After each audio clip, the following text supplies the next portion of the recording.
Ko tai mai te ariki nui, ki te whakarongo ki ngā whakaaro me te rautaki, ki te tiaki me te manaaki i ngā tamariki mokopuna Māori, kei te kāwanatanga e tiaki ana. I am invigorated, I think is the right word, when I see myself amongst the change makers of our country, the iwi leaders of our country, but also right down to the grassroots.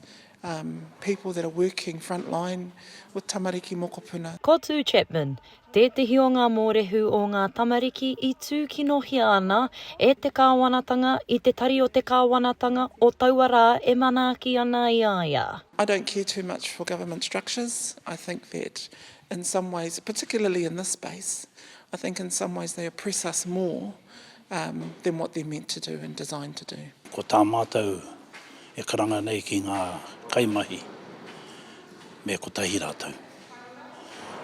Ko tahi tau e toi ana i mua atu i te whakataitai pōti.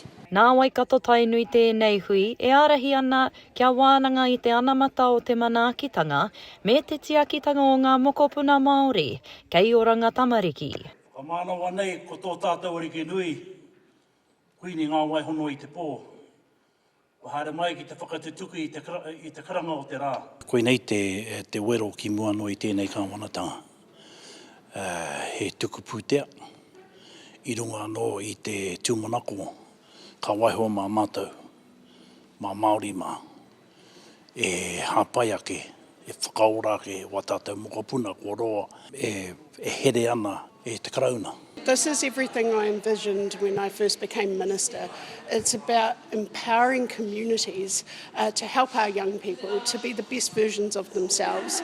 And it's not about government doing this, it's about us working together. Ka tai mai hoki, te minita mō ngā tamariki a Karen Chaw. Nōna te tari o oranga tamariki ki te whakamānawa i te hui mokopuna ora nei. And it's better coming from somebody they know, it's better coming from their community, rather than some government organisation that they don't know. And so this is all about empowering each other to do what we do best. Ko te kaupapa o tēnei hui ngā tāngata, he puna ora, he puna mana, he puna motuhake. E whakaatu ana i te tupuranga me te hiahia, ki te whakaui ngā rongoa Māori, hei whakapakari i te oranga mō ngā tamariki i Wainganui tā rātou iwi, hapu, kātahi anō tā rātou hapuri whānui. E karanga atu tēnei ki te ao Māori. Āta cheki wa tātou mokopuna. Mui tunui. Arā ko te kore mahi, ko te kore whare. Ko ngā uatanga o te wānei. E whakatei mahana i ngā whānau Māori. Engari kaua e tuku a tātou mokopuna. Making sure that we're putting supports around our young people before government has to step in.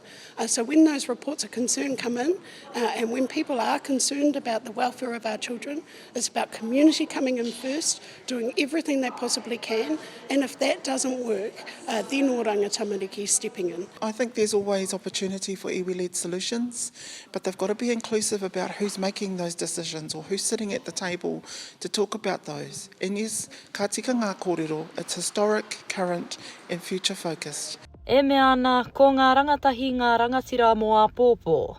Engari, me upoko pakaru tātou ki te manaaki me te poipoi i ngā tamariki mokopuna, kia tū rangatira ai rātou, hei rangatahi. Mai o hapānapa, mā Aukaha.